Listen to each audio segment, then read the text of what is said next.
ओम सभी को सादर नमस्ते जी। आप सभी का स्वागत है हमारे यूट्यूब चैनल वैदिक धर्म पर। और हम पढ़ रहे हैं शुद्ध वाल्मीकि रामायण, जिसके अंदर अयोध्या कांड चल रहा है। और अयोध्या कांड के अंदर जो आज हम सर्ग पढ़ेंगे, सर्ग जो है 78 और 79वां सर्ग हम पढ़ेंगे। इस सर्ग के अंदर हम जो आज की कक्षा के अंदर पढ़ेंगे, श्री राम के द्वारा चरण पादुका जो हैं भरत को प्रदान किए जाते हैं। और एक एक और विवरण इसमें हम पढ़ेंगे सत्याग्रह, क्योंकि एक गांधी जी से जोड़कर जो है सत्याग्रह को देखा जाता है। तो उस विवरण को भी हम देखेंगे। सत्याग्रह सर्वप्रथम जो है किस के द्वारा किया गया था, उस पूरे के पूरे प्रकरण को हम पढ़ेंगे।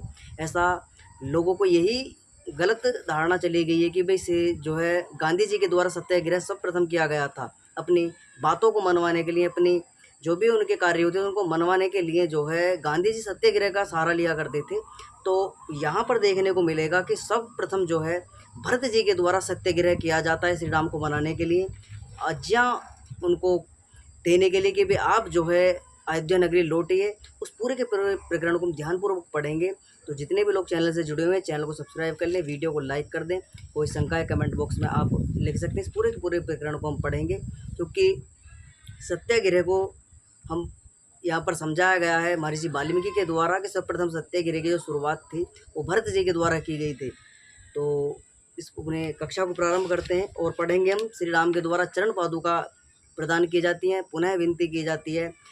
भरत जी के द्वारा नहीं मानते हैं श्री राम, अपने जो आज्ञा पिताजी के द्वारा दी गई थी उनके दशरथ जी के द्वारा, उस पर अटल रहते हैं कि भाई मैं अपनी प्रतिज्ञा नहीं भंग करूंगा, जो मुझे आदेश दिया गया है पिताजी के द्वारा उसको मैं पूर्ण करूंगा। तो इस पूरे के पूरे विवरण को हम ध्यानपूर्वक समझेंगे, पढ़ेंगे।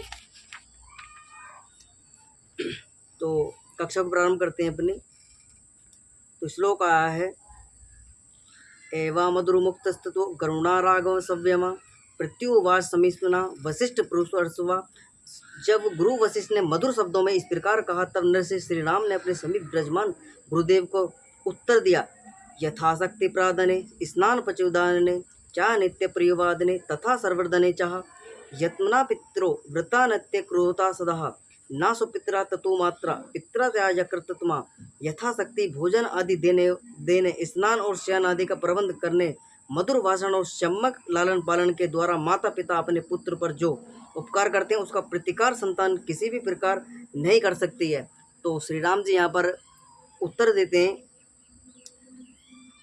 तो यहाँ पर वशिष्ठ जी का उत्तर दिया जाता है श्री राम के द्वारा कि जो माता पिता हमारे ऊपर उपकार करते हैं, हमारा लालन पालन करते हैं, हमारा पालन पोषण करते हैं, हमारा हर प्रकार से जो है भरण पोषण करते हैं, तो उसका हम कभी भी अपने माता पिता का ऋण जो है चुका नहीं सकते हैं। तो वो श्री राम कहते हैं माता पिता अपने पुत्र पर जो उपकार करते हैं, प्रतिकार संतान उसका यानी उसका प्रतिकार यानी उसकी कभी भी अवहेलना जो है संतान नहीं कर सकती है। उस जो माता पिता के द्वारा संतान पर उपकार किया जाता है, उसका पालन पोषण किया जाता है, उसकी सेवा की जाती है, कभी भी उस ऋण से जो है जो संतान है वो ऋण नहीं हो सकती, उस ऋण को कभी चुकता नहीं कर सकती है। क्योंकि माता पिता का ऋण जो होता है, हमें जन्म देना, पालना पोषण करना, हमारा बचपन से लेकर युवावस्था तक हमारी पूरी की पूरी व्यवस्था को देखना। तो यहाँ पर श्री राम कह रहे कि हम अपने माता पिता का ऋण कभी भी चुकता नहीं कर सकते। आगे लिखा है, एवं उक्ततो रामेण भरत प्रत्यनात्र महा उपाच परम उदार सूत परम दुर्मना। श्री राम कैसे कहने पर परम उदार भरत जी उदास होकर पास ही बैठे सुमंत्र से बोले। तो यहाँ पर देखने को मिलेगा कि सत्याग्रह जो है भरत जी के द्वारा किया गया था, जो गलत तरीके से ये बताया जाता है कि गांधी जी ने सत्याग्रह की शुरुआत की थी। सत्याग्रह जो है शब्द सर्वप्रथम रामायण काल में उपयोग हुआ है, रामायण में उसका उल्लेख आया है। और भरत जी के द्वारा सत्याग्रह सर्वप्रथम किया जाता है। क्यों किया जाता है, उस पूरी की पूरी घटना को हम समझेंगे। क्योंकि जब श्री राम को बार बार विनती की जाती है, भरत जी के द्वारा समझाया जाता है, वहाँ पर जावाली आदि ऋषियों के द्वारा समझाया जाता है, वशिष्ठ और वामदेव और बहुत सारे ऋषि वहाँ पर मंत्रिमंडल था पूरा, उनके द्वारा समझाया जाता है। लेकिन बार बार विनती करने पर भी श्री राम जो हैं अपने आज्ञा का जो उनको निर्देश मिला हुआ उससे पीछे हटने के लिए तैयार नहीं थे। वो कह रहे थे कि मैं जो है जो मेरे पिता के द्वारा आदेश मुझको दिया गया उसका ही पालन मैं करूँगा, मैं कभी भी अपनी प्रतिज्ञा को नहीं भंग करूँगा। तो उस प्रतिज्ञा को यानी कि उन्हें पुनः वापस जो है अयोध्या नगरी लौटाने के लिए भरत जी के द्वारा सत्याग्रह किया जाता है। उस श्लोक को मैं पढ़कर सुना देता हूँ, क्या वहाँ पर व्यवस्था होती है। यह मैं इहास्तिंडले शीघ्र कुशांस्तरे सारथे आर्य प्रत्युवाच हमें यावना में सा परिस्थिति थे। हे सारथे, तुम इस चबूतरे पर शीघ्र कुशा बिछा दो। मैं आर्य राम के प्रति तब तक सत्याग्रह करूँगा जब तक वे मेरे ऊपर प्रसन्न नहीं हो जाते। अनारो निरलो को धनहीनो यथा दीजे शेष्यो पृष्ठकाछाल्य यवना प्रत्यस्थिति। जब तक श्री राम मेरे साथ लौटकर अयोध्या नहीं चलेंगे तब तक मैं धनहीन ब्राह्मण की भांति भोजन का त्याग कर और मुंह ढककर इस कुटी के द्वार पर पड़ा रहूँगा। तो ऐसी मांग मनवाने के लिए भरत जी सत्याग्रह करते हैं कि जब तक मैं जो है भोजन का ग्रहण नहीं करूँगा और धनहीन ब्राह्मण की तरह इस कुटी के द्वार पर ही पड़ा रहूँगा, तब तक श्री राम अयोध्या नगरी को नहीं लौट जाते और राज्य भार को नहीं संभाल लेते। तब तक मैं इसी चबूतरे पर, इसी जो है कुटी के सामने ही कुशा के एक आसन बिछाया जाता है, इस कुशा के आसन पर बैठकर ही मैं यहाँ पर सत्याग्रह करूँगा। और जब तक श्री राम मेरे साथ अयोध्या लौटकर नहीं चल देते और धनहीन ब्राह्मण की तरह मैं भोजन का त्याग कर कर मुँह ढक कर यहीं कुटी के द्वार पर पड़ा रहूँगा। सातु राम वैक्षंतता सुमंत्र प्रेक्ष्य दुर्मना कुशत्रतामुस्तव्या भूमा व्यस्ततया संव्यमा। जब सुमित्र श्री राम के मुख की और उनकी अनुमति के लिए देखने लगे तब भरत जी उदास हुए सवे कुशा बिछाकर श्री राम के सामने धरना देकर बैठ गए। तो यहाँ पर देखने को मिलता है कि सर्वप्रथम जो है सत्याग्रह की शुरुआत किसके द्वारा की गई थी। अब अपने दिमाग में गलत धारणा मत न रखना कि सत्याग्रह की शुरुआत जो है गांधी जी के द्वारा की गई थी, क्योंकि इतिहास को हमें पढ़ना पड़ेगा और अपने शास्त्रों को जो है हमें ठीक प्रकार से पढ़ना पड़ेगा, विद्वानों को संग करना पड़ेगा, आर्य विद्वानों की बातों को समझना पड़ेगा, वैदिक शास्त्रों को हमें पढ़ना पड़ेगा, जो हमारे ऋषियों के द्वारा लिखे हुए ग्रंथ उनको ठीक प्रकार से उनको समझना पड़ेगा, पढ़ना पड़ेगा, विद्वानों को संग करना पड़ेगा। तब जाकर हम सत्य को जान पाएंगे, समझ पाएंगे कि हम वर्तमान में जो कुछ कार्य देखते हैं वर्तमान के व्यक्तियों के द्वारा, उन कार्यों को सर्वप्रथम हमारे ऋषि मुनियों के द्वारा, हमारे महापुरुषों के द्वारा उनकी शुरुआत की गई थी। तो उस पूरे के पूरे विवरण को यहाँ पर देखने को मिलता है। तो सत्याग्रह किसके द्वारा किया गया था? सर्वप्रथम भरत जी के द्वारा सत्याग्रह किया गया था। और अगला श्लोक आया है, तो यहाँ पर श्री राम बूझते हैं कि भाई तुम मेरे खिलाफ जो है, मेरे विरुद्ध जो है क्यों सत्याग्रह कर रहे हो, मैंने ऐसा क्या कार्य कर दिया जो तुम मेरे विरोध में जो सत्याग्रह पर जो है बैठ गए हो, धरने पर बैठ गए हो। तो यहाँ पर अगला श्लोक आया है, तमुवाच महातेजा रामो राजस्तमा की माँ भरत कुरुणा तात प्रत्युवाच में। भरत को इस प्रकार धरना देकर बैठे देख राज ऋषियों में श्रेष्ठ महातेजस्वी श्री राम ने भरत से कहा, हे भाई, मैंने कौन सा कार्य किया है जो तुम मेरे विरुद्ध सत्याग्रह कर रहे हो। तो श्री राम पूछते हैं, भाई मैंने कौन सा ऐसा गलत कार्य कर दिया है, मैंने कौन सी जो है वेद की मर्यादा का उल्लंघन कर दिया है, क्यों कोई मेरे द्वारा कोई ऐसा कार्य कर दिया गया है कि जिसके खिलाफ तुम जो है यहाँ पर, जिसके विरुद्ध में यहाँ पर सत्याग्रह कर रहे हो। ब्राह्मणों सो का प्रश्न नराना रोधा दुर्मानार्थिते ना तो मूर्धा विशास्तिकना विधि प्रत्युवासित ने। ब्राह्मण ही एक करवट से पड़ा हुआ धरना देकर लोगों को बुराई से रोक सकता है, मूर्ध विषक्त क्षत्रियों के लिए पर्यवेक्षण सत्याग्रह का विधान नहीं है। तो यहाँ पर श्री राम समझाते हैं कि भाई देखो, ब्राह्मण ही एक कारण से अपने धरना देकर जो है लोगों को बुराई से रोक सकता है। तो यहाँ पर श्री राम कहते हैं कि भाई धरना जो है वो ब्राह्मणों के लिए, यानी ब्राह्मणों के लिए धरने का, सत्याग्रह की जो बात चलती है वो ब्राह्मणों के लिए, क्योंकि ब्राह्मण लोग जो होते हैं, ब्राह्मण ना तो किसी से हिंसा करते हैं, ठीक है, और किसी भी प्रकार का ना किसी से झगड़ा करते हैं, क्योंकि विद्वान जो लोग होते हैं, ब्राह्मण लोगों का जो उद्देश्य होता है, उनका दायित्व होता है वेद आदि सत्य शास्त्रों को पढ़ना, यज्ञ कराना, यज्ञ करना, दान देना, दान लेना, वेद पढ़ना, ये उनके कार्य होते हैं। उनका युद्ध करना या किसी से लड़ाई झगड़ा करना, अपनी बातों को ज़बरदस्ती मनवाना, इस प्रकार का कार्य जो है ब्राह्मण लोग नहीं करते हैं। तो उनके एक शस्त्र उनके पास में होता है, वो शस्त्र क्या है? धरना देकर, धरना यानी अपना शांतिपूर्ण जो है अपनी बातों को मनवाना, अपनी बातों को लेकर जो है बैठ जाना कि भाई हम तब तक जो है अनशन करेंगे या भोजन त्याग देंगे या किसी ना किसी कार्य को हम जो है पूर्ण नहीं, इस प्रकार से नहीं करेंगे। तो कुछ ना कुछ बातें अपनी मनवाने के लिए ब्राह्मण लोग जो है सत्याग्रह का सहारा लेते हैं। तो यहाँ पर श्री राम जी के द्वारा भरत जी को समझाया जाता है कि भाई क्षत्रिय ऐसे नहीं करते, क्षत्रियों के लिए सत्याग्रह नहीं है। तो समझाते हैं श्री राम। आगे लिखा है,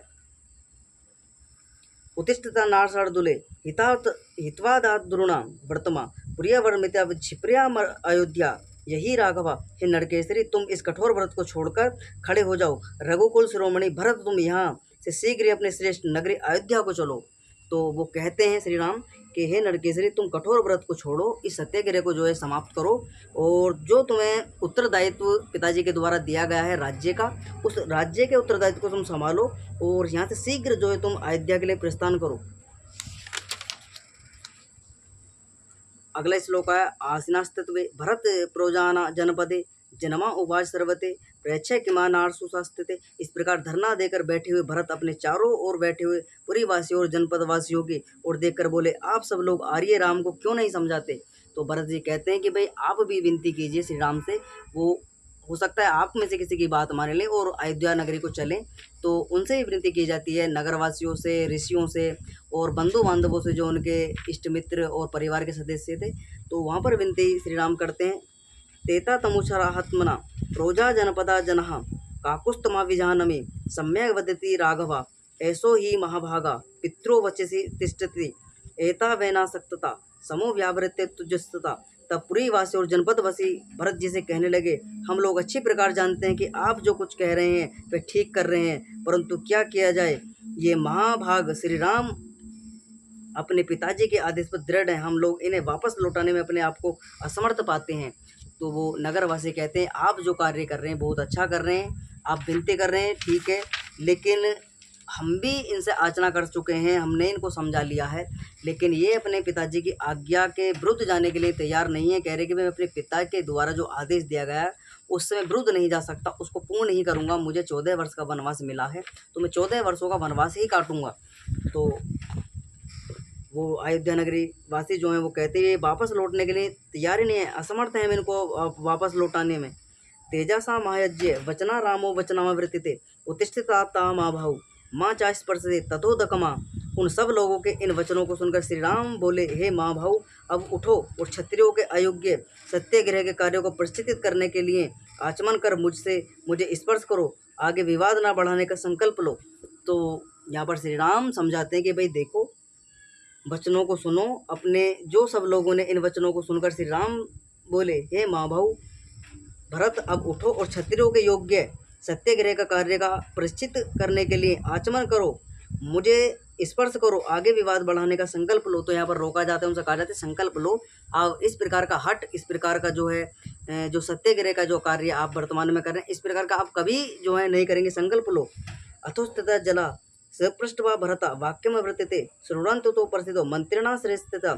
यह बात सुन भरत जी ने उठकर जल का स्पर्श किया और बोले, हे सभा के सभासदों, हे पुरोजनों, हे क्षत्रिय, हे वैश्यों, हे ब्राह्मणों, मेरी बात सुनो। ना यचे पित्र राज्य ना सुस्वस्थ में मात्रना आर्य परम धर्मज्ञ नाना जनों में राघवमा। ना तो मैंने पिताजी से राज्य मांगा, ना ही माताजी से इस प्रकार का कोई परामर्श किया था, और ना ही मैं परम धर्मात्मा श्री राम के वनवास के लिए सम्मति दी थी। तो भरत जी कहते हैं कि ना तो मैंने पिताजी से राज्य मांगा था और ना ही माताजी से इस प्रकार की कोई परामर्श किया था और ना ही परम धर्मात्मा श्री राम के वनवास के लिए मैंने सम्मति दी थी। तो वो कहते हैं मैंने कभी पिताजी से राज्य नहीं मांगा और ना मैंने कभी इस चर्चा नहीं की इस प्रकार की कि श्री राम को वनवास भेज दिया जाए, मेरी सम्मति नहीं थी। तो यहाँ पर भरत जी कहते हैं, अगला श्लोक है, यदि तवस्वा बतस्वा कर्तव्य चा प्रत्युवर्चा अहमेव नित्या समय चतुर्दशा समावने। यदि पिताजी के आज्ञा अनुसार वनवास करना आवश्यक है तो मैं श्री राम के प्रतिनिधि के रूप में 14 वर्ष तक वन में रहूँगा। तो वो कहते हैं अगर यही आज्ञा का पालन करना है, पिताजी की आज्ञा का पालन ही करना है, आज्ञा अनुसार वनवास में जो है मैं पिताजी की आज्ञा अनुसार वनवास करना आवश्यक ही है, तो मैं श्री राम के प्रतिनिधि के रूप में 14 वर्ष की, यानी वो कहते हैं अगर 14 वर्ष का वनवास काटना ही तो मैं श्री राम की जगह 14 वर्षों का वनवास मैं काटूंगा, मैं पिताजी की आज्ञा को पूर्ण करूंगा। धर्मात्मा तस्य तथ्यन मृत्युवाक्यन विस्तृत मेरे उवाच राम संपृच्य प्रोजा जनपदे जनमः।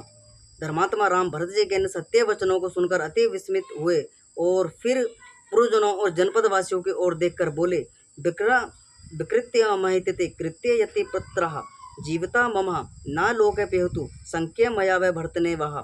पिताजी ने अपने जीवन काल में कोई वस्तु बेच दिया, मोल ले लिया, धरोहर रख दिया, उसमें किसी प्रकार का परिवर्तन करना मेरे अथवा भरत के अधिकार से बाहर है, तो मना कर देते हैं। आगे लिखा है, उपरदिना मया कार्यो वनवासो जुगस्तवस्तदा युक्तत्मा च केकई पित्रा में सुकृत कृतमहा। मैं वनवास की प्रतिज्ञा पालन में किसी को अपना प्रतिनिधि भी नहीं बनाना चाहता, क्योंकि किसी को प्रतिनिधि बनाना निंदित कर्म है। केकई ने जो कुछ ये कहा मांगा वे ठीक है कहा या मांग, और पिताजी ने जो कुछ किया उत्तम ही किया। तो वो कहते हैं कि अपने बदले किसी व्यक्ति को कष्ट देना, दूसरे को अपना कार्य सिद्ध करवाना, ये गलत है, ये निंदित कर्म है। मैं अपना जो मुझे कष्ट भोगने, मुझे 14 वर्ष तक जो है इस निर्जन वन में रहना है, मैं उस निर्जन वन में 14 वर्ष तक व्यतीत करूंगा अपने जीवन को। मैं किसी दूसरे व्यक्ति को जो है अपना जगह नहीं इस कार्य को सौंप सकता हूँ कि भाई ये निंदित कर्म है, ये वेद विरुद्ध है। यानी कि जिसको जो कार्य दिया गया है वही उस कार्य को करे। दंड मुझे दिया गया है, मुझे सजा दी गई है, मुझे जो भी वाक्य दिए गए हैं, मुझे जो आदेश दिए गए मैं पूर्ण करूंगा। मैं भला भरत को क्यों इस उत्तरदायित्व को सौंपूंगे? वो भरत मेरे जगह 14 वर्ष का वनवास तू काट। तो यहाँ पर श्री राम मना करते हैं, जना में भरतात चंतते गुरु सत्करणा परिणामी सर्वमेवात्र कल्याण सत्य सनदे महात्मनि। मैं ये जानता हूँ कि भरत बड़े क्षमाशील और गुरुजनों का सत्कार करने वाले हैं, सत्य व्रतधारी महात्मा। भरत में सभी कल्याणकारी गुण विद्यमान हैं, अतः इनके द्वारा राज्य शासन होने से कोई हानि नहीं होगी। तो वो कहते हैं श्री राम कि भाई भरत बड़े क्षमाशील है, गुरुजनों का सत्कार करने वाले विद्वान है, सत्यव्रतधारी हैं, महात्मा। भरत में सभी कल्याणकारी गुण विद्यमान है, अतः इनके द्वारा राज्य शासन से कोई हानि नहीं होगी। अनेना धर्मशील न बान प्रत्यागर्तते पुनः भद्रा सा भविष्य में पृथ्व्या पतिरुत्तम। यह वचन देता हूँ कि वनवास से लौटने पर मैं अपने धर्मशील भाई के साथ राज्य शासन का भार स्वीकार करूंगा। तो यहाँ पर श्री राम कहते हैं कि मैं अपने वनवास को काटने के बाद, वनवास से लौटने के बाद धर्मशील भाई के साथ में राज्य शासन का भार स्वीकार करूंगा। व्रतो राजा ही केकैया मया दत्ता कृतमा अनत्ता तो महाचैन पितरा चा मही पितृत्मा। ये भरत माता केके ने पिताजी से जो वर मांगा था मैंने तदनुसार कार्य किया।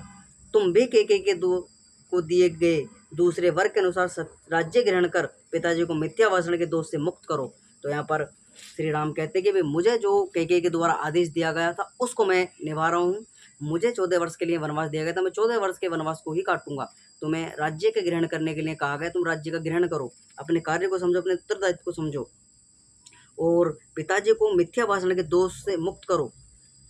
आगे अगले श्लोक है, विस्मिता संगा पृक्षव समावेते महर्षि ततो भ्रातरो महात्मनो ककस्तुता प्रंस सिरे। वह एकमात्र ऋषि गण दोनों भाइयों के उस मिलन को देखकर बहुत विस्मित हुए और दोनों भाइयों की प्रशंसा करने लगे। सा धन्यो जैसे पुत्रो दा धर्मजो धर्म विक्रमो श्रुत्वा वया ही संभाषव्योम सप्रियमः। ये दोनों सदाचारी और धर्म धृण जिन महाराज दशरथ के पुत्र हैं वे धन्य हैं। इन दोनों के संभाषण को सुनकर हम लोगों की यही इच्छा हो रही है कि हम इन दोनों की वार्तालाप को बारंबार सुने। ततस्थ सुना क्षिप्रा 10 ग्रीवा देशनिता भरत राज्य द्रसतुत्र संकता वचः। अगला श्लोक आया है, कुला जात महाप्रतजा महाव्रत महायस्य ग्रह रामस्य वाक्यपुत्र यदा वेचस्य। है महाराज भरत, तुम महान कुल में उत्पन्न हुए हो, महायशस्वी और शुभ चरित्र से युक्त हो। यदि तुम अपने पिता का सत्यवादी और सुखी देखना चाहते हो तो जो कुछ राम कह रहे हैं उसी को स्वीकार करो।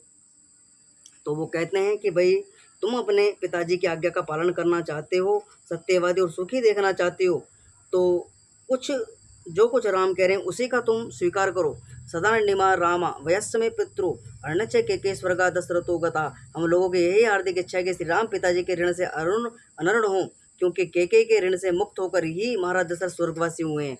तो वो कहते हैं कि हम लोगों की यही हार्दिक इच्छा है कि श्री राम पिताजी के ऋण से अनूर्ण हो, क्योंकि केके के ऋण से मुक्त होकर ही महाराज दशरथ स्वर्गवासी हुए। तो उनके ऋण का मतलब यहाँ पर कोई कर्जा या कोई धन आदि का नहीं था, ऋण था उनके वचन, उनके द्वारा जो वर का एक उनसे एक संगति, यानी उसको कह सकते कि भाई एक उनको वचन दिया गया था कि को भी मैं तुम्हें 2 वर मांगने की आज्ञा देता हूँ, कोई 2 वर मांग लीजिए।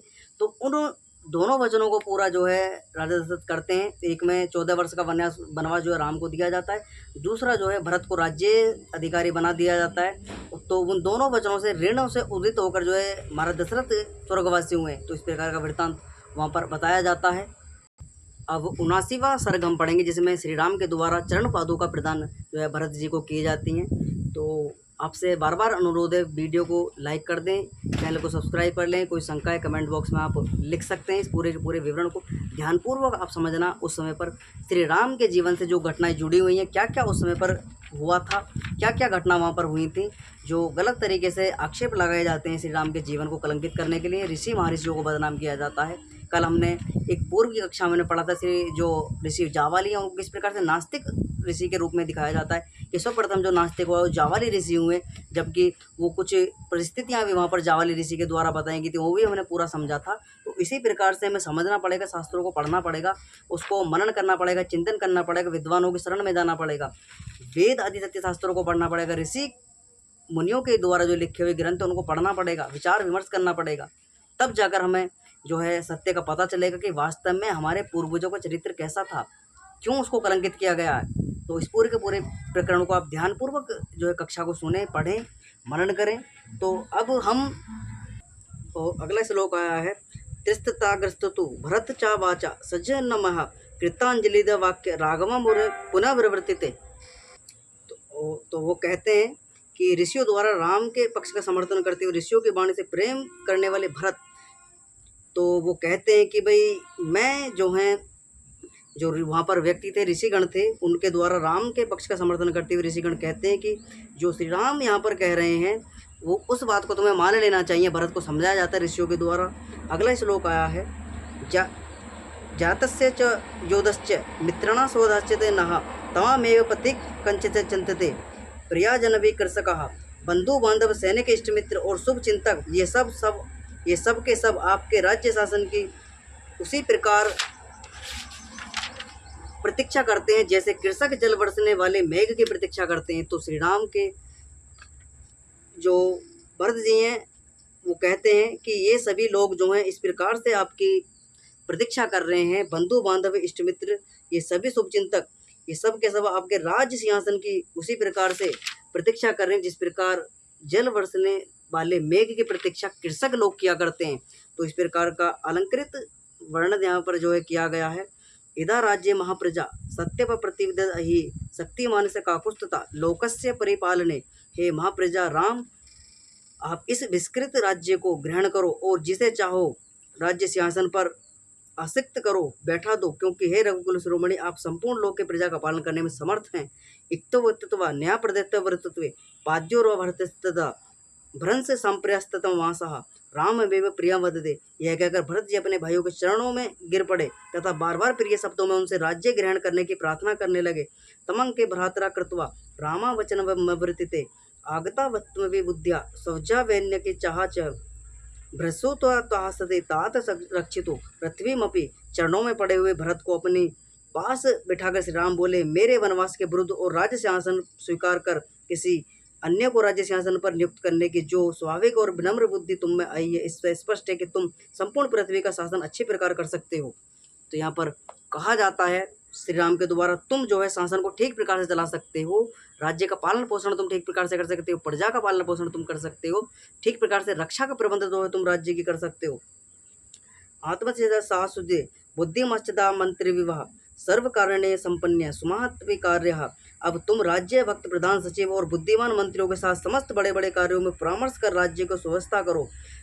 लक्ष्मी सा चंद्रो दाह यदा हिमे वान चा हिम जाते आजते अति सागरो वेला ना प्रतिज्ञा महापितु। देखो भले चंद्रमा चंद्रिका को छोड़ दे, हिमालय चाहे हिम को छोड़ दे, हो सकता है समुद्र अपनी मर्यादा को छोड़कर सीमा को लांघ जाए, परंतु मैं पिताजी से की हुई अपनी प्रतिज्ञा को नहीं छोड़ सकता हूँ। तो श्री राम कहते हैं समुद्र अपनी मर्यादा को भूल सकता है, समुद्र अपनी आज्ञा का उल्लंघन कर सकता है, चंद्रमा अपनी चंद्रिका यानी अपनी शीतलता को छोड़ सकता है और हिमालय अपने हिम को छोड़ सकता है, लेकिन श्री राम ने जो प्रतिज्ञा ली है, जो प्रण ले लिया है, उसको कभी भी छोड़ नहीं सकता है। कामदा तथा लोभादा मात्रा तुभ्यात विकृतमा ना तनामसी कर्तव्य वर्त्या चामावर्तते। हे तात तुम्हारी माता ने चाहे तुम्हारे स्नेहवश अथवा लोभ वस्तु में राज्य दिलाने का जो काम क्या है, तुम माता की इस बात को मानो मन में मत रखना और सदा उसके साथ माता के समान व्यवहार करना। तो श्री राम कहते हैं चाहे तुम्हारी माता ने तुम्हारे साथ में छल करके ये बात बोली हूँ या अच्छे प्रकार से तुम्हें ये स्नेहवश अथवा लोभवश बोली हूँ, तुम जो है अपनी माता का कभी प्रतिकार ना करना और कभी भी उनके साथ में दुर्व्यवहार ना करना, सदा उनका सम्मान करना, सदा उनके साथ में शुद्ध व्यवहार करना। एवं ब्रुवणा भरते कौसल्या स्म वर्तते तेजसा दिच्य संकासा प्रतिपा चंद्र दर्शनमा।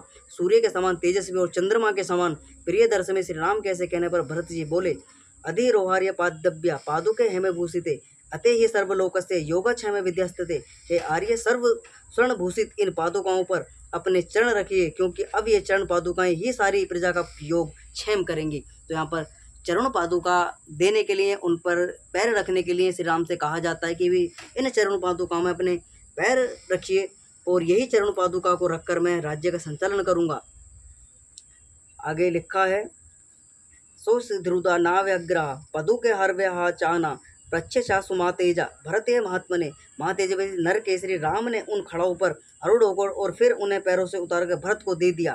सा पादुका प्रतीक रामा वचनामावर्तिते चतुर्दशा ही वर्षणे जटाधारी अहोम फल मूलासनो वीर भव्य रघुनंदना। उन पादुकाओं को ग्रहण कर भरत जी ने श्री राम से कहा, हे वीर रघुनंदन, मैं भी 14 वर्षों तक जटा चीर धारण कर और कंदमूल फल खाकर अपना जीवन निर्वाह करूंगा। तो प्रण लिया जाता है भरत जी के द्वारा कि मैं भी जटा आदि धारण कर कर, वल्कल वस्त्र धारण कर कर मैं भी आपके तेरे सन्यासी जैसा जीवन जो है 14 वर्ष तक व्यतीत करूंगा।